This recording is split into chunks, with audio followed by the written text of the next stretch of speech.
C'est parti. Alors, comme on avait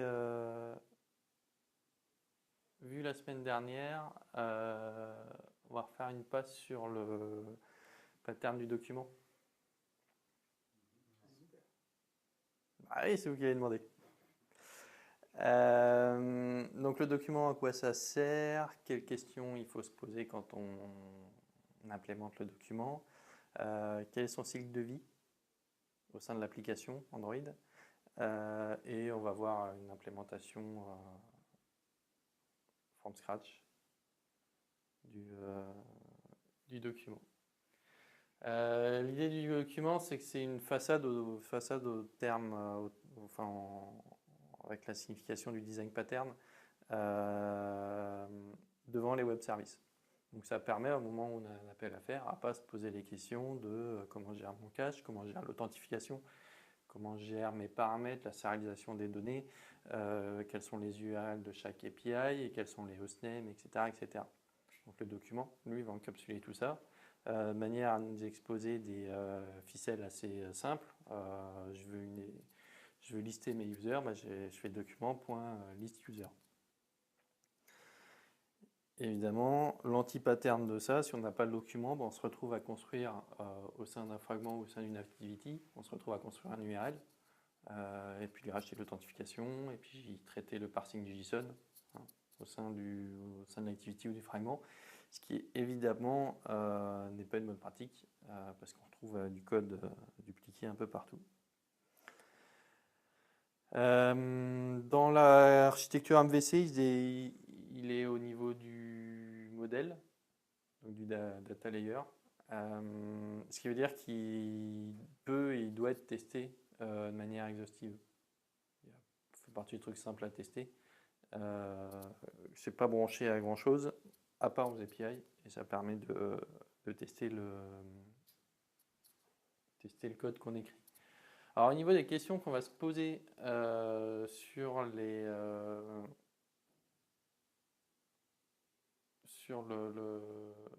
de l'implémentation du document, la grosse question va tourner autour de l'authentification. On a plusieurs types de documents. On a des documents, on va dire, publics et des documents privés. Public, ça veut dire que à chaque appel, on n'a pas trace de qui fait l'appel, du mobile particulier. C'est-à-dire que je vais lister, par exemple, je sais pas, toutes les stations-service sans sans faire la différence entre mon iPhone et ton iPhone, mon Android et ton Android. En général, avec un document public, donc dont les données ne sont pas spécifiques à l'utilisateur, on a une authentification qui est assez faible. Alors, on pourrait ne pas mettre d'authentification, mais ce n'est pas une très bonne idée, parce qu'on expose quand même des données métiers sur ces API, donc il vaut mieux pas que ce soit trop simple à venir récupérer. Minimum, c'est de mettre une API key dans les headers de la request, ça c'est vraiment le minimum syndical. Après, on peut imaginer ce qu'on veut. Bon, les documents publics, dans ce qu'on fait, c'est un peu l'exception. On est plutôt assez fréquemment avec des documents qui sont privés. Document privé, donc lui, il manipule des données qui sont spécifiques à l'utilisateur. Par exemple, récupérer le profil, c'est get /me. Le /me, le serveur sait résoudre le me vers l'utilisateur qui est connecté, parce que dans les informations d'authentification, il y a tout ce qu'il faut pour retrouver l'utilisateur. Quand on a un document privé, on a deux types de fonctionnement. Soit on est en mode anonyme, soit on est lié à un compte, par exemple un compte Facebook ou un compte, une paire adresse email, mot de passe, etc. etc. La connexion anonyme se fait souvent avec le device ID du téléphone. Donc c'est un identifiant soit qu'on récupère dans Google Play Services comme étant l'identifiant publicitaire, ça peut marcher, ou un identifiant qu'on génère la première fois que l'utilisateur installe l'appli, qu'on garde dans dans ces shared preferences et qu'on va utiliser à chaque fois. On peut avoir des schémas d'authentification assez simples avec bêtement une API key et un token. Donc API key qui est spécifique à chaque application et token qui est spécifique à chaque utilisateur. Ou bien, si une meilleure idée, mettre de l'autre un 0A, donc qui garantit qu'il n'y a pas d'interception des messages, etc. Quand c'est lié à un compte, il ne faut pas faire autre chose que de l'autre. Ça serait un peu bête de se faire avoir là-dessus. Qu'est-ce qu'apporte l'autre? C'est le fait que les requêtes ne peuvent pas être forgées, ne peuvent pas être rejouées. Donc il n'y a que nous, enfin, l'application, qui est capable de créer des requêtes légitimes sur le réseau. Les autres questions à se poser au niveau du caching. Donc, alors, évidemment, c'est pas ce qui est marqué sur le slide. Au niveau du caching, donc on va utiliser soit l'ORM, soit Realm. Maintenant, je vais vous encourager à aller vers Realm. Encodage des données, il faut laisser ça au lib tierce, au HTTP client par exemple. Il fait ça très bien, donc lui il va faire le body, le multipart form data, il va formater les données qu'on met dans les URL dans la partie query de l'URL, etc., etc. Donc ça, c'est pas au document de le faire, c'est au document de déléguer ça à une librairie HTTP qui existe déjà. Gestion des URL, idéalement c'est Retrofit, qui permet d'avoir une approche très déclarative des différents points d'accès à l'API. Et le hostname et API key et tout ce qui est lié à l'application, ça passe par des objets type config, donc les singletons qu'on manipule au moment du build. Alors là, on va rentrer dans la partie intéressante. C'est comment je manipule ce document dans mon appli Android.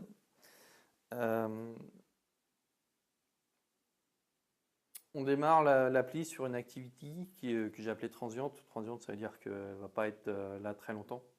Mais en tout cas, c'est celle qui est définie dans le manifeste comme étant l'activité principale de l'application. Sur le onCreate, on regarde si on a un account qui existe déjà.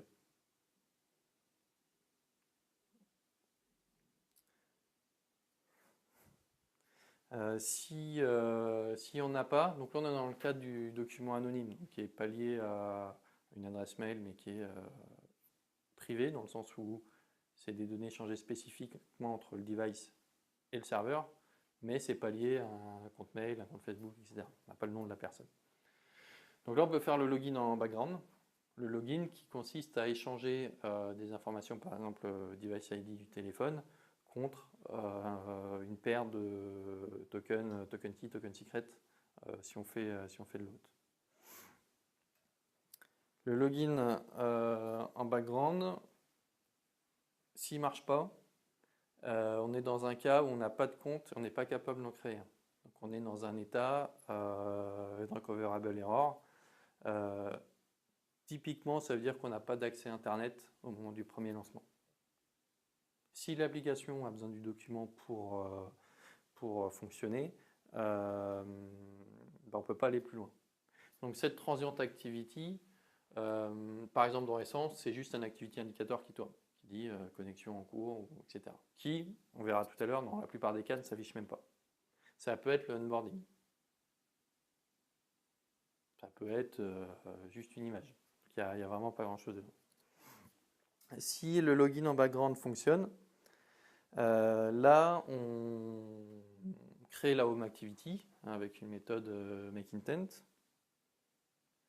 Et le document est créé à ce moment-là. C'est-à-dire que la home activity prend en paramètre, le makeIntent prend en paramètre le document qui passe dans l'intent et qu'on récupère au moment du onCreate. Et là, on a l'activity, j'ai appelé la home activity, qui est l'activité principale de l'application, qui arrive vraiment en deuxième rideau après la vérification du compte. Si on revient en haut et qu'on a un compte local qui existe, on ne sait pas encore s'il est valide ou pas. Mais on va le préjuger valide. Et en background, on va le vérifier. Préjugé valide, c'est-à-dire qu'on va directement dans la Home Activity avec un document, avec un token, etc. Et vu que on est en OAuth 1, il n'y a pas d'invalidation des tokens de manière périodique. Donc on a de bonnes chances, de très bonnes chances, que le check en background soit OK. Ce qui veut dire que pour l'utilisateur, il démarre l'appli et il va jusque-là, jusqu'à la Home Activity, il ne la voit pas la transaction. Oui. Mais est-ce que ça ne dépend pas de tes reg serveurs? Si tes reg serveurs disent ton token OAuth il expire tous les 3 minutes par exemple? Bah, dans ce cas-là, c'est pas de l'OAuth 1. L'OAuth 1 a des tokens qui n'expirent pas. Tu peux les faire expirer, mais tu n'es plus dans la spec. Dans quel cas, il vaut mieux faire de l'OAuth 2, où tu as deux types de tokens. Tu as le refresh token et l'access token. Le refresh token permet de générer un nouvel access token.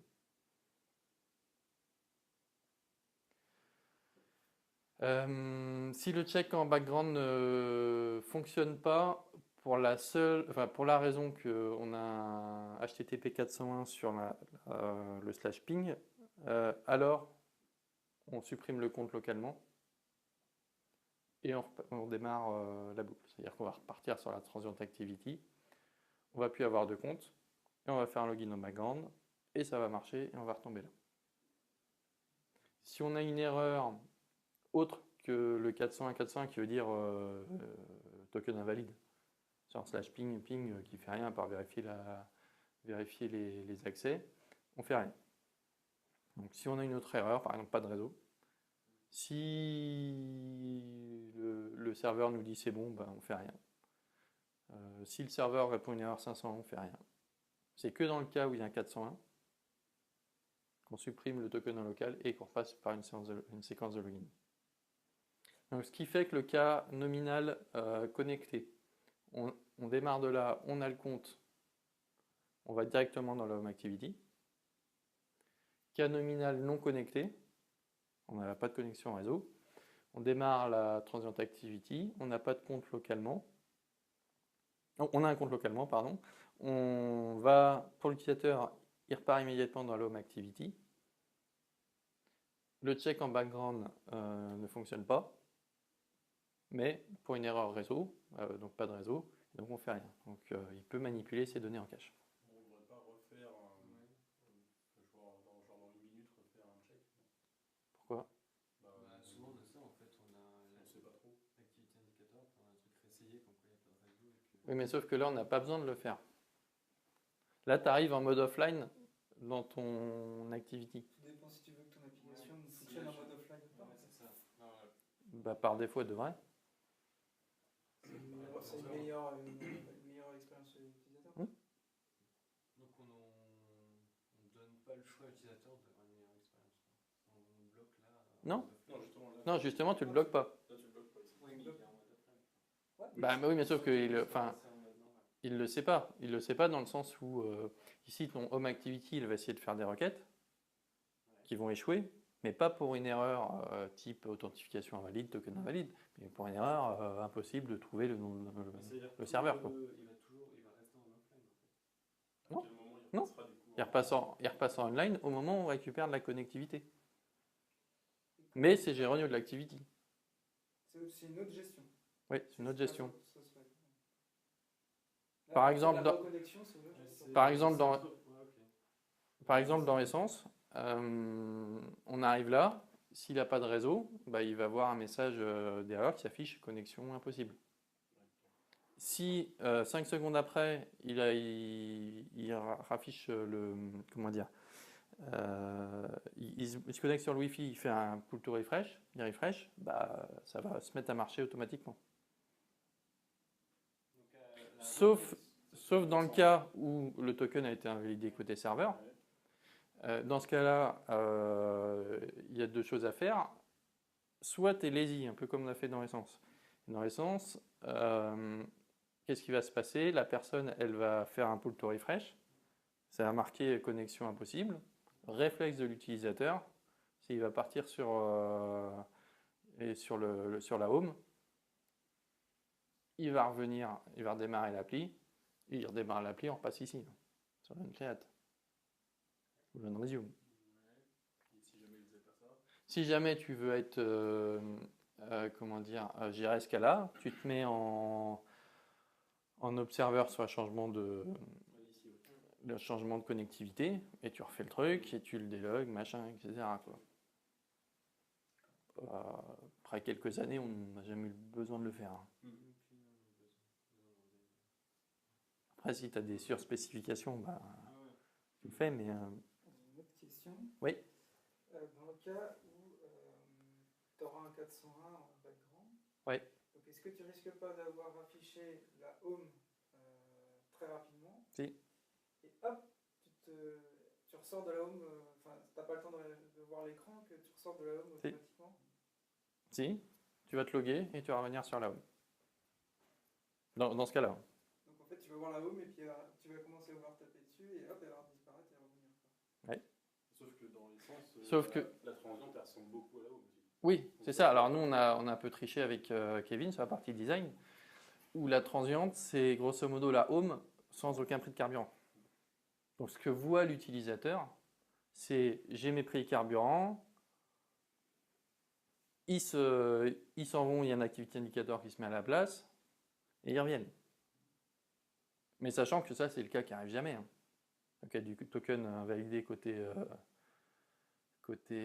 serveur. Moi, Le seul cas dans lequel, enfin, où j'imagine qu'il arrive, c'est quand il y a un changement de mot de passe.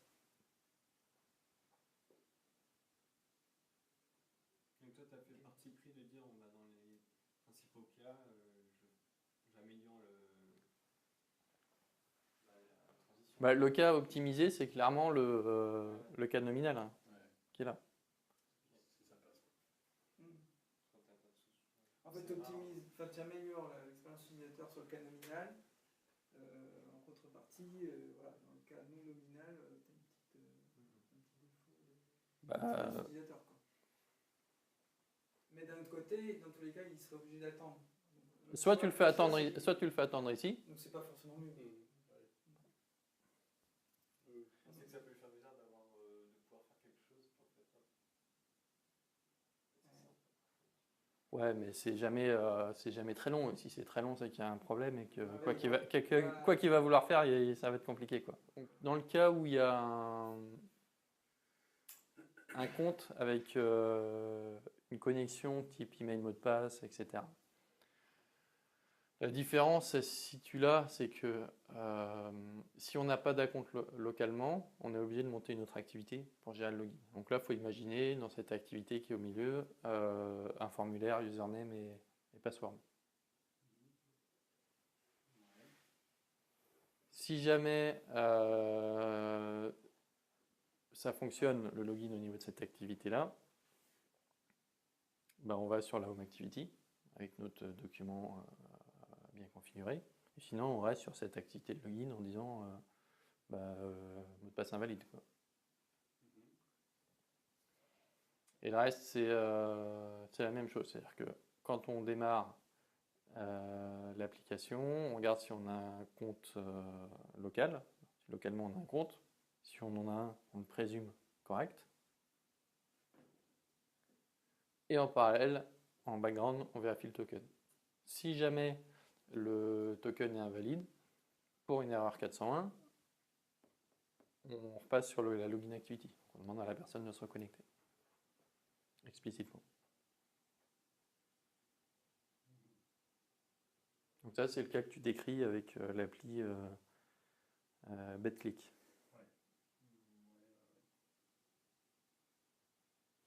Ça serait minime. Hein? Non, là, on n'est plus anonyme. Là, on est lié à... C'est un cas où on est obligé d'avoir un compte. Donc, tu as un compte, email, password. Quoi. De la même façon, on supprime le compte localement au 401. Oui, on supprime le compte. Ouais. Sinon, c'est la même mécanique. Donc, qu'est-ce qui se passe? Si jamais... donc, dans quel cas on fait ce chemin-là, un check en background qui échoue? C'est le cas d'usage, c'est le reset de mot de passe.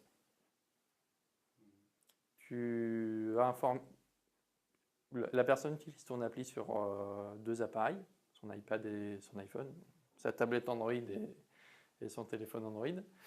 Parce qu'on est quand même dans une session Android là.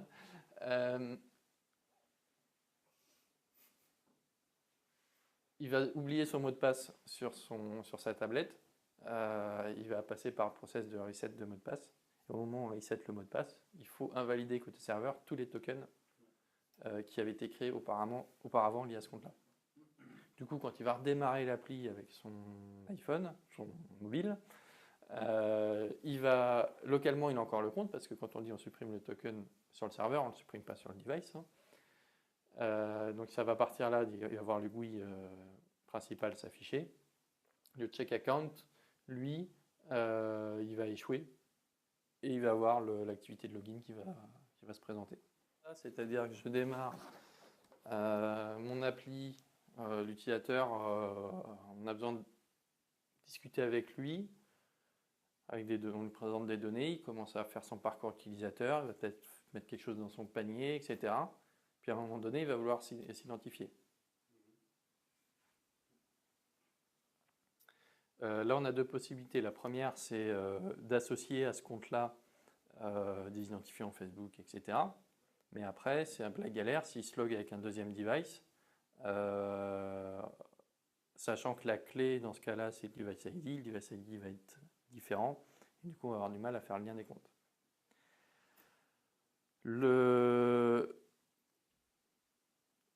Ce qui fonctionne le mieux dans ce que j'ai implémenté, j'ai un peu essayé les différentes techniques, c'est au moment où il se log avec un vrai compte, un compte nominatif, on va dire, par exemple un email, par exemple un ID Facebook, par exemple je sais pas, mais il faut choisir son camp. On passe quand même en paramètre le device ID. Ce qui nous permet, au moment du login, d'aller voir qu'est-ce que ce device ID a déjà fait. Et de les réassocier au compte qu'on vient de créer. De tout rattacher au compte créé. Ouais. Par exemple, si tu avais un panier associé à un compte, et un compte anonyme avec tel device ID. Au moment où la personne se connecte avec le compte, par exemple son compte Facebook, tu vas créer dans ta base de données un nouveau compte de type Facebook, avec tel ID Facebook, mais dont l'origine est tel autre compte. Et quand tu fais ça, tu récupères tous les éléments du compte et tu les associes au nouveau compte. Et tu supprimes l'association dans l'autre cas. Maintenant, il ne faut pas que le panier soit en local, mais si le panier est en local, tu n'as pas ce problème-là.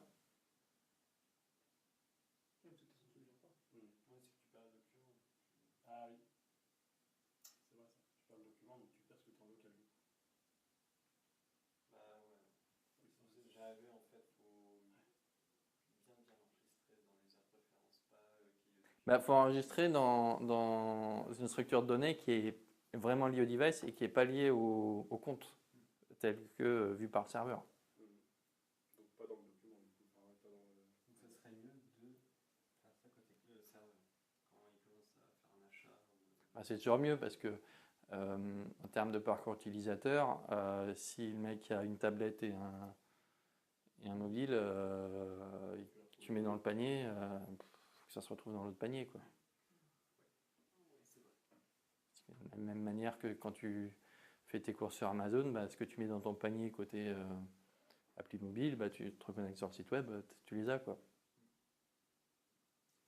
Par contre, j'ai une autre question. Si tu as deux devices, Allez. tu fais ton panier sur les deux, tu t'es pas encore logué avec un compte. Ouais. Et là, tout d'un coup, tu te logs sur l'un et puis tu te logs sur l'autre. Donc tu avais deux paniers différents. Donc c'est à toi de choisir du côté serveur comment tu merges les paniers. Est-ce que tu les merges ou est-ce que tu t'en prends qu'un? C'est des règles métiers. C'est des règles métiers. C'est des règles métiers. C'est un choix, quoi. Je pense que dans l'absolu, il n'y a pas forcément de bon choix. C'est pas déconnant de récupérer la somme des deux paniers. Enfin, je veux dire, dans ce cas-là, ça me change. À l'écran et puis, Ouais, mais là, il te faut des hooks dans le process de login. C'est un peu compliqué, quoi. Mais si je suis côté éditeur d'application, je merge les deux paniers pour être sûr que, au pire, si l'utilisateur se trompe, il a juste commandé 2 fois. Parce que l'autre est un peu plus dommageable. Pour l'éditeur. Le client, il fait attention avant de payer, quoi.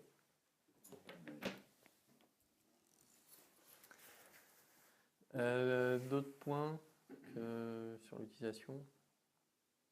Il y avait le cas du document public et en même temps du document privé dans les vendeurs de Et sandwich. le document public sans compte anonyme. Vraiment public, quoi. Public, rien. Le public rien, c'est-à-dire sans API key, je mets ça dans la case mauvaise pratique. Pourquoi? Parce qu'on expose des données métiers et qui ne peuvent pas être disponibles sans même que la porte soit fermée. Il y a peut-être un API key, non? peut-être, mais je ne l'ai pas vu. Hein. On l'a peut-être pas vu. Je sais pas. C'est juste qu'il n'y a pas de compte associé. Ouais, je sais pas. Non, mais tu peux avoir un API key sans qu'il y ait ton Oui, je suis d'accord. Tout ce que je sais, c'est que. Après, moi, ça ne me choque pas qu'il y ait plusieurs documents dans une application. Il n'y a pas de contre-indication. En général, on va faire un document par serveur d'API, entre guillemets, quoi, d'un point de vue, si on fait une découpe en sous-système. Voilà. Après, s'il y a des données publiques donc, pour lesquelles on a besoin d'y accéder avant que le document soit créé. Donc, j'ai ma transient activity qui est définie dans le manifeste comme étant l'activité principale de l'appli.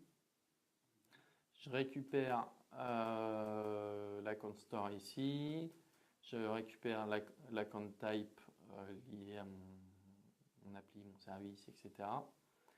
Et du coup, je demande les comptes locaux, les comptes qui sont enregistrés dans l'account store pour cet account-là.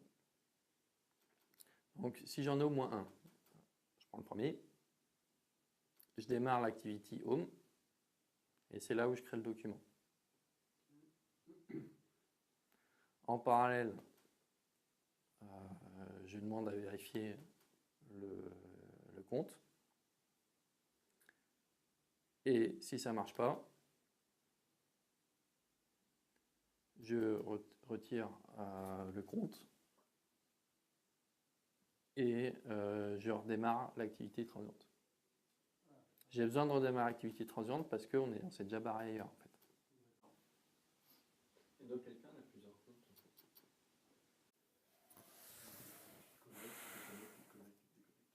fait. Tu fais plusieurs logins d'affilée. Je sais pas. Plusieurs. En général, c'est pas bon signe. Je me connecte, après je peux passer au téléphone. Enfin, je me déconnecte, je passe au téléphone. Ah non, parce que quand tu te déconnectes, tu es censé faire le remove account.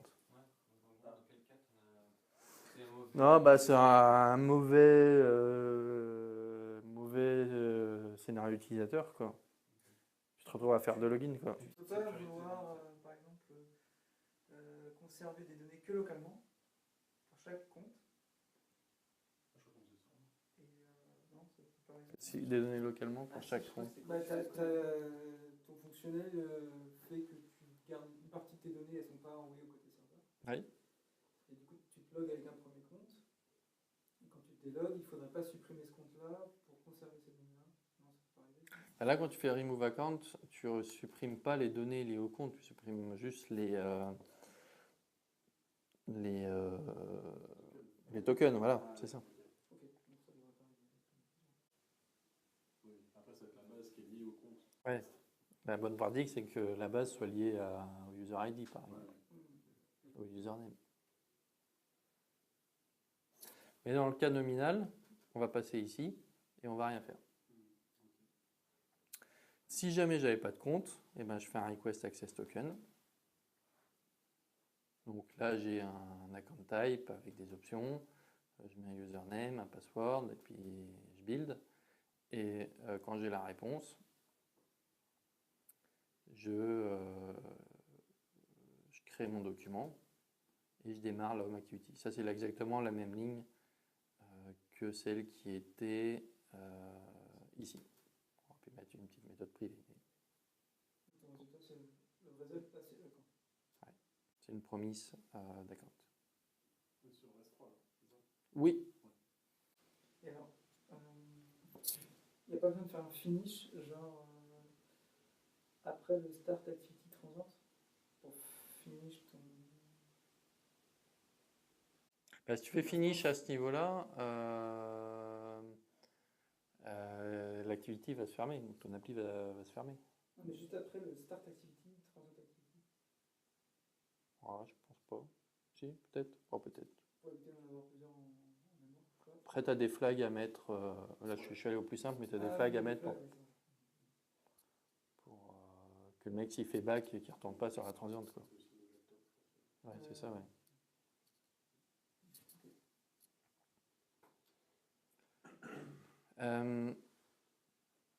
Si je regarde tout ce qu'on a besoin de manipuler pour faire ça, donc ça c'est un peu la machine à état enfin machine à état, c'est la représentation de la machine à état que je vous ai montré tout à l'heure.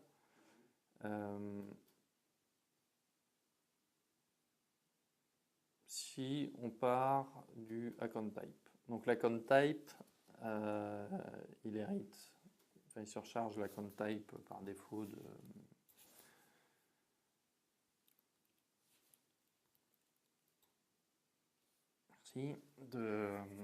d'account management.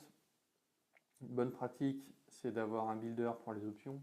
Comme ça, c'est plutôt fortement typé, ça évite d'avoir à gérer un dictionnaire.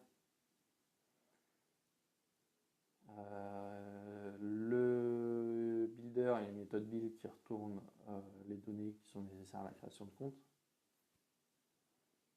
Et il implémente les méthodes check access token et request access token. Là, c'est des fous, c'est du mock que j'ai fait. Ça retourne un compte bêtement créé, disons. Mais utiliser le content values ici avec des clés qui ont été définies dans le builder, ça permet de ne pas se mélanger les pinceaux dans les noms des clés.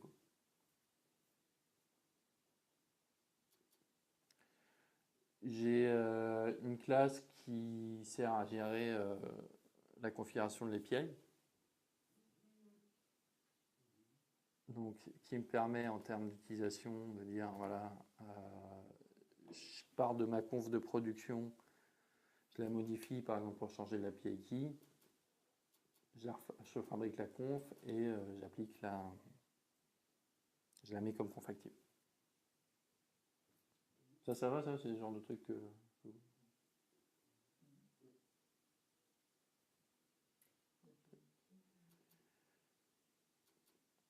Tac, tac, tac. Et le document, donc, lui, il s'initialise avec un account. Et il faut le rendre parcellable de manière, au moment où je construis ma Home Activity, de pouvoir le passer ici en paramètre du make intent, le mettre en extrable intent. Et sur le onCreate, j'ai deux choses à faire. Soit je suis en train de restaurer mon activity et je le récupère de ce qui avait été sauvé. Sinon, je le réaffecte à cet endroit-là. Et ici, à la fin, c'est une bonne idée de mettre un assert, document, différentes nulles. Sauvegarde de l'état sur le save instant state, il se fait de cette manière-là. Donc c'est fait pour que le document soit parcellable. Si on ne fait pas ça, on a un pointeur vers un document et d'innombrables crashs si on n'arrive pas à bien gérer le login, logout, etc. Donc là, on peut tranquillement passer le document d'une activité à l'autre. Oui. En faisant gaffe à chaque fois de gérer le state Oui. Sauvegarde et relecture. Le fait d'avoir mis le document par C-level, ça, on va dire, ça n'a rien à voir avec REST 3 finalement. Ça, on pourrait le faire n'importe où. Non. Tu peux le faire n'importe où sans REST 3. La seule chose qui manque, en général, c'est au moment où tu te déparséllises. Ça, je vais te montrer. Ici. Tac. Donc, j'ai mis un constructeur qui prend la parcelle, qui désérialise l'account, donc qui appelle ce constructeur-là. Et en général, ici, tu as besoin d'un contexte. Et si tu viens, donc si tu crées ton document à partir d'une activity, tu peux le mettre comme ça là.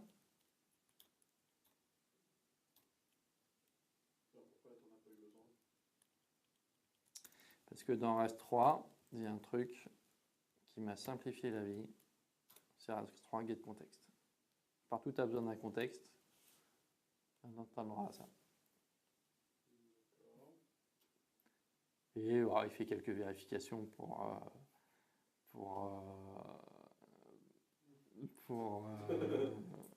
vérifier que c'est bon, etc. Et quoi, je veux dire, c'est pas juste une variable globale, c'est presque une variable globale. Il te retourne l'activité comment? Non, il retourne le contexte que tu as dit, que tu as donné à REST 3. Et en général, c'est l'application qu'il faut mettre. Un contexte qui ne disparaît pas en fait. Ouais, application context. C'est pour ça que dans MyApp, là,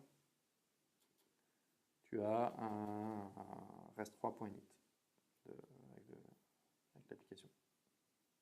Finalement, ça ne change pas trop à ce que ça soit un contexte général qui est partagé dans l'appli, là, non? Enfin, dans le app. Ça ne change pas trop. Là, ça revient au même que de mettre une espèce de variable globale ici, quoi. Dans MyApp? Ouais. Non, parce que si jamais on était dans une lib, la lib n'a pas connaissance de l'application. Ah oui, ça. Donc tu ne peux pas référencer le myApp.global context, quoi. Mais effectivement, sous un certain regard, c'est une variable globale et qui est. Voilà. D'accord. A priori, ça peut sembler une mauvaise pratique, mais. Ah ouais, mais j'ai laissé tomber. J'ai lutté pendant des années. Ouais. Faut prouver qu'on a des problèmes avec cette pratique-là. Plutôt que de dire que c'est une mauvaise pratique. Bah, tu peux avoir des problèmes si jamais tu limites pas avec une application contexte, mais avec une activity, parce que le contexte il va se barrer. L'application, si elle est partie, tu n'as plus grand chose à faire, quoi.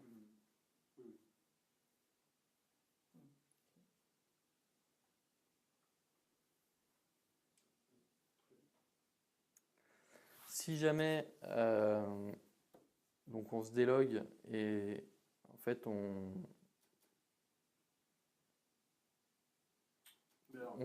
repasse par la transient activity ou la login activity si on était logué avec un compte nominatif et on dégage complètement le GUI sur lequel on était.